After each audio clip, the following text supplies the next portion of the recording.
5 minutos del Espíritu Santo. 20 de julio.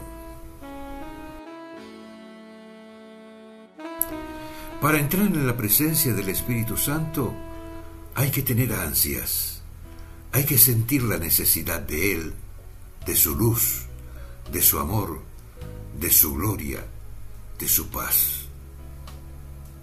Hace falta presentir que todo lo maravilloso del universo es una chispa que despierta esos anhelos interiores de Dios.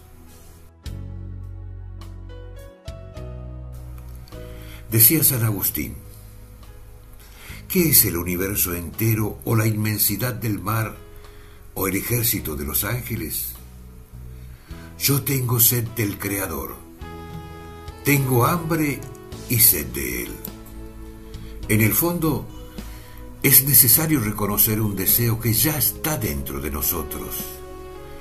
Ese deseo que el Espíritu Santo ha puesto en nuestro interior, pero que hemos dejado escondido debajo de miles de preocupaciones y angustias. Luego de su conversión, Agustín reconocía que detrás de todas sus ansias estaba aquel deseo oculto de Dios. Ardían deseos de amar.